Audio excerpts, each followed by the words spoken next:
Unitarian Church marks 138th anniversary with grand celebrations. State-level Arogya Fair 2025 inaugurated in Shillong. And 13-year-old boy, prime suspect in Nongra child's death, confirmed Superintendent of Police. The news in detail.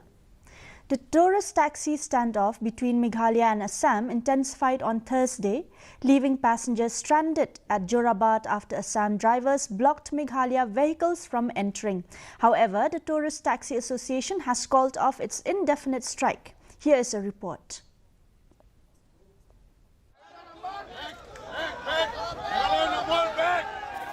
The tourist taxi standoff between Meghalaya and Assam intensified today, leaving passengers stranded at Jorabad after Assam drivers blocked Meghalaya vehicles from entering. The blockade disrupted travel to Guwahati's airport, railway stations and hospitals, causing major hardship to commuters.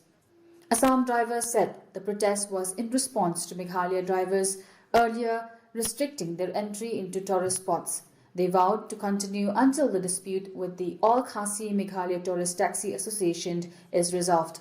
One thing we want to make it clear to Meghalaya government, we have not started this agitation. Rather, we were provoked by only one association. I am not blaming all the transporters of Meghalaya. All taxi association, they are with us. All transport association of Meghalaya are with us. Only one association. Even in hotel association also with us. All Khasi Meghalaya Tourist Taxi Association, they are the main culprit. They raised this issue. They threatened us in 3rd of September that we won't allow any vehicle from Assam, not to mention Assam, but outside Meghalaya. Any vehicle outside Meghalaya will not be permitted to visit the tourist spot. That started the main problem. Now you have to convince them and ask them to withdraw. Officials from Ribhoi district rushed to the spot. Magistrate Andrew Murthong assured that both governments will work to settle the issue, urging drivers not to block roads. To give the government 2 days time, the government, as I've told you before, has already assured that within a matter of 2 days, the government at the highest level will be addressing this matter with the government of Assam. So both the government of Meghalaya and the government of Assam will be addressing this issue and will be coming up with a permanent solution so that this matter does not come up again in the future. Meanwhile, AKMTTA clarified the strike is against the Meghalaya government, not Assam or its people, while pressing for a tourist taxi policy, reciprocal agreements, reduced taxes, a taxi app and special benefits for the Khasi and Garo drivers. Following a meeting with the East Khasi Hills Deputy Commissioner and District Administration, AKMTTA announced the withdrawal of its indefinite strike. And according to what we have said in the meeting, we have discussed on certain issues, our demands and everything. We have made them understand, and they and even from the government side also, they have agreed. They have agreed that on Tuesday we'll be having a meeting with the tourism department, with the Ministry of Tourism, the Ministry of Transport, and the Home Ministry, and maybe also the CM of Meghalaya. So we will be having a meeting. That's why we are calling off the strike also now indefinitely until Tuesday. At the same time, RBYF and the FKJGP Ribhoi have urged the Assam and Meghalaya governments, along with tourist taxi bodies, to resolve the issue immediately. They warn that patients, students and daily commuters are the worst affected. Nikerpat ya ka sarkar ba konsim khia halor kene. Kajing yaki khanang ba kanumdan kana kajing songsi. Bat ya ka association yang ka Meghalaya bat ka Assam ro. Bakin de ban penbet mador ya kene ka.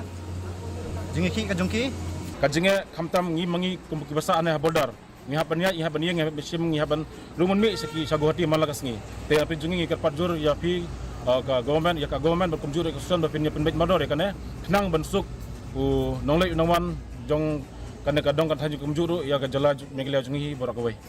The standoff has left commuters caught in the middle waiting for both states to work out a lasting solution. Bureau Report, DD News, Meghalaya. Meghalaya Pradesh Congress Committee Secretary Manuel Badwar has said the ongoing tourist taxi agitation cannot be ignored as it impacts not only livelihoods but also the state's tourism economy. He noted that tourism's contribution to the state's GSDP has stagnated at around 5.6% since the 1980s, despite being projected as a growth engine. He urged the government to adopt a balancing approach that supports local drivers while ensuring tourism remains attractive, calling for proactive dialogue and stakeholder engagement to unlock the sector's true potential.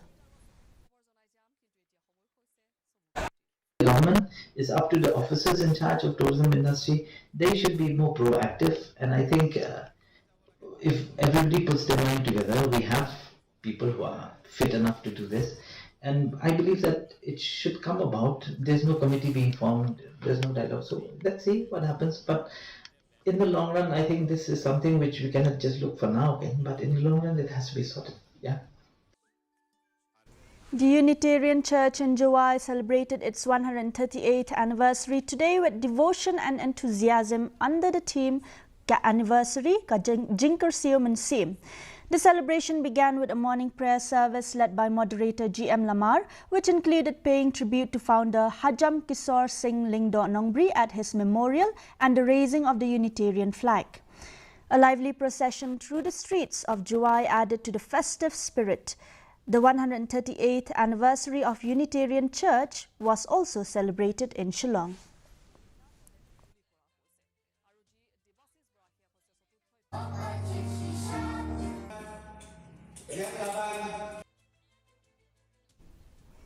The Meghalaya Health and Family Welfare Department, in collaboration with the National Ayush Mission, inaugurated the state-level Arogya Fair 2025 at the State Convention Centre, Shillong, under the theme Prevent, Promote and Preserve the Ayush Approach. Health Minister Wailat Miki Shila, who graced the event, highlighted the importance of Ayush in strengthening community health and promoting holistic well-being. The three-day fair will showcase Ayurveda, yoga, naturopathy, Unani, Siddha and homeopathy through exhibitions, free checkups and awareness sessions. As we know, health is the foundation of every society.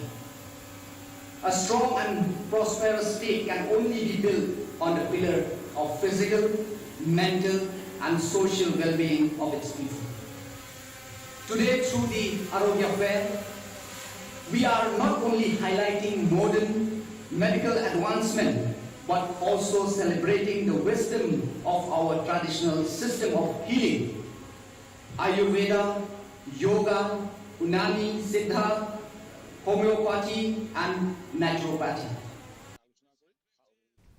East Khasi Hills SP Vivek Sim confirmed a 13-year-old boy has been identified as the suspect in the death of 4-year-old Insapira Lingdo Maunai of Nongra. Police said the boy admitted she drowned after being pulled into a water pit. Post-mortem ruled out assault or injuries. The juvenile has been sent to a juvenile home as SIT continues its probe while the family suspects foul play. A natural thing of a sequence of events would have been, in case she drowned, he would have actually told, but he didn't inform. That's why it merits that it was that we have to apprehend him and produce him before the Juvenile Justice Board, because this merits more investigation. Yes, we have proven the fact that it is this boy who's involved in this whole affair of bringing the child out there.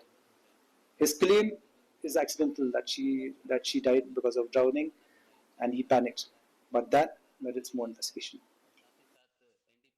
The mother of the 13-year-old accused in the death of 4-year-old Insapira Lingdo Maunai of Nongra denied the allegations, saying her son could not have lured the child. She also clarified that marks on the victim were old scars. The child's father, Gowel Star Lingdo Mauplang, suspects others were involved, noting the site has been searched earlier with nothing found and the boy alone could not have carried his daughter.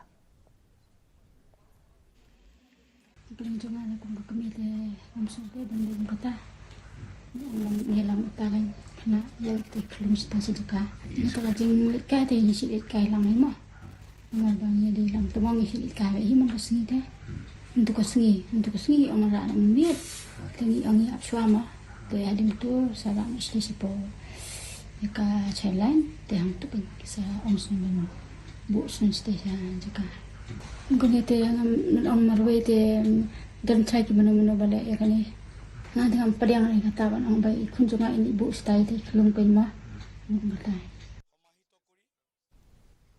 The Artificial Limbs Manufacturing Corporation of India, also known as Alimco, in collaboration with the Ribhoi District Administration, yesterday organized the 75-plus Samajik Adhikarita Shivir at Umling CNRD block. As part of the Government of India's ADIP and RVY schemes, the camp distributed free aids and assistive devices to Divyangjan and senior citizens, benefiting around 500 individuals from the district. Cabinet Minister Sostini Sotun praised the initiative, calling it a step towards social empowerment and inclusive development. Ribhoi DC Abhilash Bharanwal expressed gratitude for Ribhoi being chosen as one of the 75 districts to host the event.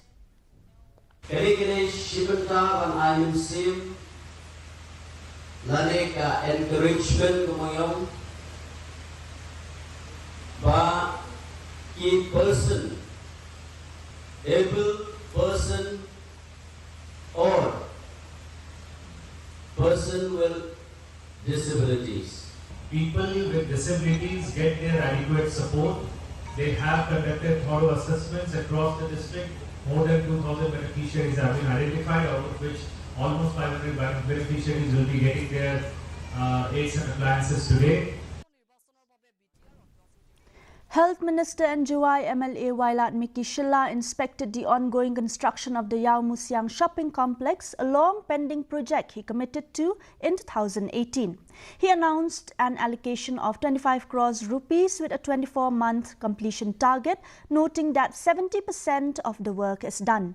The new complex will house 320 stalls, though traders have urged authorities to ensure space for all existing stall owners. In the past, when they dismantled this market, there was more than 600 numbers of stalls. But now, as we can see that after the completion of this market, there will be 320 stalls altogether. So they have flagged the concern, and then I have briefed them, and I have called the two major stakeholders here, the district council and the association. So, and then I have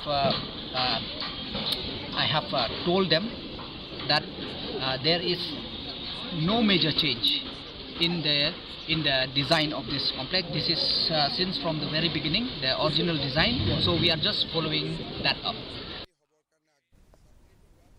The Marngar Primary Health Centre today inaugurated an outpatient department building and a labour room for the maternity care unit. The two facilities were inaugurated by Nongpo MLA Miralbon Aim, who is also the chairman of the Meghalaya State Health Advisory Board. The new facilities were constructed under the Meghalaya Health System Strengthening Project at a cost of 69 lakhs rupees. Additional OPD building. OPD outpatient department gamot di Tuan Cindrawai kinde giba adne apa hospital. Kadai lemba jong scheme jong itu Meghalaya Health System Strengthening Project jong Sarkar Jela. And now for the weather report. First, let's take a look at the weather report in Tura. 23 degrees Celsius of minimum temperature, 28 degrees Celsius of maximum temperature and 89% of relative humidity were recorded today. Rainfall 8.9 millimeters. Moving on to Shillong, minimum temperature of 18 degrees Celsius, maximum temperature of 23 degrees Celsius were recorded. The relative humidity is 89% and rainfall 24.2 millimeters. Meanwhile, in Juwai, minimum temperature 18 degrees Celsius, maximum temperature 24 degrees Celsius, the relative humidity is 90% and rainfall 1.6 millimeter were recorded. And the forecast in Tura, Shillong and Juwai says moderate rain and thunder shower is likely to occur at most places. Before winding up this news bulletin, here's a short recap. Tourist taxis agitation intensified in